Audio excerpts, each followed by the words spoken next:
حضرت امام باقر رضی اللہ تعالی عنہ نے فرمایا میاں عورت کی 4 عادات ایسی ہیں جو گھر کو تباہی کی طرف لے جاتی، جو گھر کو ویرانی کی طرف لے جاتی۔ اس شخص نے کہا حضرت وہ 4 عادات کون کون سی؟ حضرت امام باقر رضی اللہ تعالی عنہ نے فرمایا پہلی عادت، عورت کی پہلی عادت جو گھر کو تباہ و برباد کر کے رکھ دیتی ہے وہ ہے بات کو بڑھا چڑھا کے کرنا۔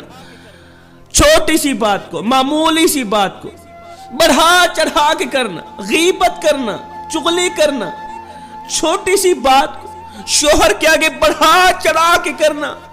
فرمایا چھوٹی سی بات کو بڑھا چڑھا کے کرنے والی عورت جس گھر میں بھی چلی جائے، گھر میں 4 بھائی رہتے تھے، ایک دوسرے سے محبت کرتے تھے، پیار کرتے تھے، ایک دوسرے کے دکھوں کو اپنے دکھ سمجھتے تھے، ایک دوسرے کے دردوں کو اپنے درد سمجھتے تھے، ایک دوسرے کے بخار کو اپنا بخار سمجھ کر ان کا علاج کرتے تھے، ایک دوسرے کے بازو کو اپنا بازو سمجھتے تھے، سہارا سمجھتے تھے۔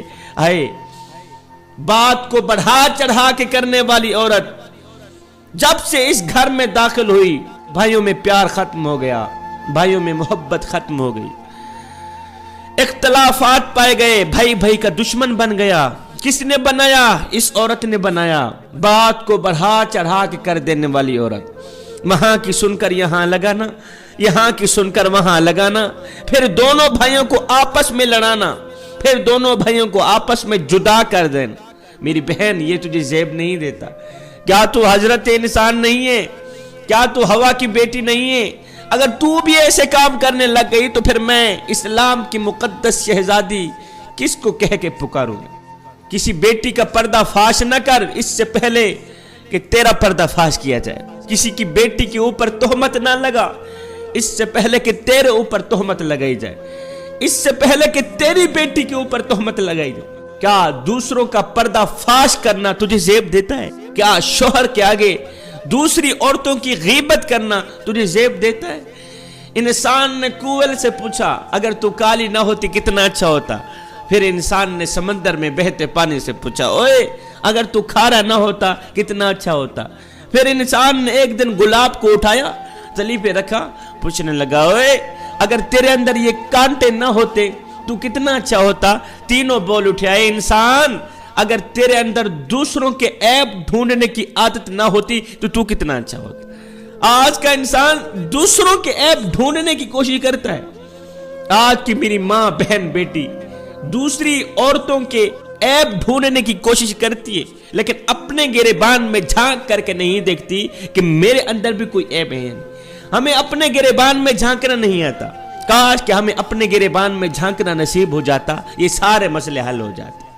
فرمایا حضرت امام باقر رضی اللہ تعالی عنہ نے فرمایا غیبت کرنے والی عورت جس گھر میں بھی چلی جائے، چغلی کرنے والی عورت شوہر کے آگے چھوٹی سی معمولی سی بات کو بڑھا چڑھا کے کرنے والی عورت جس گھر میں بھی چلی جائے، بھائیوں میں پیار ختم ہو جاتا ہے، محبت ختم ہو جاتی ہے، اختلافات میں پڑ جاتے ہیں، دشمن بن جاتے ہیں ایک دوسرے کے، اس گھر سے امن کا جنازہ نکل جاتا ہے، سکون کا جنازہ نکل جاتا ہے، وہاں برکت نہیں رہتی، وہاں خوشحالی نہیں رہتی۔ دوسری عادت فضول خرچ کرنے والی عورت۔ فرمایا فضول خرچ کرنے والی عورت جس گھر میں بھی چلی جائے وہ گھر تو بہت جلد غریب ہو جاتا ہے، بہت جلد فاقے میں آ جاتا ہے۔ فضول خرچ کرنے والی عورت، فضول خرچی اللہ کو بھی پسند نہیں، اس کے رسول کو بھی پسند نہیں۔ فرمایا تیسری عادت جھوٹ بولنے والی عورت۔ جھوٹ بولنے والی عورت بھی جس گھر میں چلی جائے وہ گھر تباہی کا باعث بن جاتا ہے، وہ گھر جلد برباد ہو جاتا ہے۔ جھوٹ بولنے والی عورت کی سب سے بڑی سزا کہ اس کے سچ پر کوئی اعتماد نہیں کرتا، اس کے سچ پر کوئی یقین نہیں کرتا۔ فرمایا تیسری عادت جھوٹ بولنے والی عورت یہ بھی جس گھر میں چلی جائے وہ گھر جلد تباہ ہو جاتا ہے۔ عورت کی چوتھی گندی عادت سوچنے سے پہلے بات کرنا، سوچنے سے پہلے، ابھی سوچتی نہیں ہے کہ میں نے کیا بولنا ہے، پہلے بول دیتی ہے۔ حضرت شیخ سعدی رحمت اللہ تعالی علیہ فرماتے ہیں عقل مند عورت کی زبان اس کی عقل کے پیچھے ہوتی ہے، جبکہ بے وقوف عورت کی عقل اس کی زبان کے پیچھے ہوتی ہے۔ عقل مند عورت پہلے سوچتی ہے پھر بولتی ہے، پہلے تولتی ہے پھر بولتی ہے، جبکہ بے وقوف عورت سوچتی بعد میں ہے، بولتی پہلے، تولتی بعد میں ہے، بولتی پہلے۔ میری ماؤں بہنوں بیٹیوں، اگر تم چاہتی ہو کہ تمہارے گھر میں برکت رہے تو پھر خدا را بات کو بڑھا چڑھا کے نہ کرنا، غیبت نہ کرنا، چغلی نہ کرنا۔ اگر تم چاہتی ہو تمہارے گھر میں خوشحالی رہے تو خدا را جھوٹ نہ بولنا۔ اگر تم چاہتی ہو تمہارے گھر میں امن رہے تو خدا را فضول خرچی نہ کرنا۔ اگر تم چاہتی ہو تمہارے گھر میں برکت رہے، اگر تم چاہتی ہو کہ تمہارے گھر میں آپس میں معیار برقرار رہے، آپس میں ایک دوسرے کے دل میں عزت رہے، تو پھر خدا را بولنے سے پہلے ایک بار تول لینا، ایک بار سوچ لینا۔ اب بات کو بڑھا چڑھا کے کرنے والی عورت، مین پوائنٹ تو یہ، ایسی عورت جب بہو بنتی ہے تو ساس کا گھر اجاڑتی ہے، جب بیوی بنتی ہے تو شوہر کا گھر اجاڑتی ہے، اور جب خود ساس بنتی ہے تو داماد کا گھر اجاڑتی ہے، تو بیٹی کا گھر اجاڑتی ہے۔ ایسی عورت، بات کو بڑھا چڑھا کے کر دینے والی عورت۔ یہاں پر حضرت شیخ سعدی رحمت اللہ تعالی علیہ نے ایک زبردست حکایت لکھی ہے۔ آپ فرماتے ہیں کہ ایک شخص کی بیوی فوت ہو گئی، اس کی ساس بیٹی کا حق مہر وصول کرنے کے لیے ان کے گھر میں نازل ہو آئی۔ بیوی فوت ہو گئی ہے، بیوی کی جو ماں ہے وہ بیٹی کا حق مہر وصول کرنے کے لیے اس نے آ کر ان کے گھر میں ڈیرہ ڈال دیا۔ اب یہ شخص جب ساس کی کڑوی بات سنتا، جب ساس کا تلخ لہجہ سنتا، ساس کی نازیبا باتیں سنتا تو اور زیادہ پریشان ہوتا۔ اسی دن اس شخص کے دوست آئے اس کا حال پوچھنے کے لیے کہ بیوی فوت ہو گئی ہے، اس کی طبیعت ناساز تھی، جائیں دوست کا حال تو پوچھ کے آئیں۔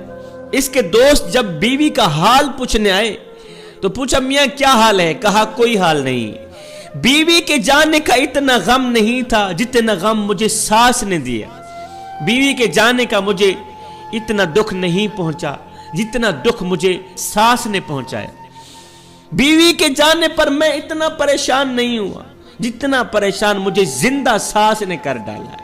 شیخ سعدی رحمت اللہ تعالی علیہ فرماتے ہیں پھول مرجھا گیا مگر کانٹا باقی رہا، خزانہ چلا گیا مگر سانپ باقی رہا۔ خدارا میری ماؤں بہنوں بیٹیوں، ایک لمحے کے لیے اپنے اندر اترو، ایک لمحے کے لیے اپنے باطن پہ اترو اور سوچو کہیں یہ عادات تم میں تو نہیں پائی جاتی، یہ چار گندی عادات تم میں تو نہیں پائی جاتی۔ اگر پائی جاتی ہیں تو خدارا ان کو نکال دو، ورنہ یہ تمہارے گھر کو برباد کر کے رکھ دے گی۔ آپس میں محبت نہیں رہے گی، گھر میں پیار نہیں رہے گا، امن کا پھر جنازہ نکل جائے گا۔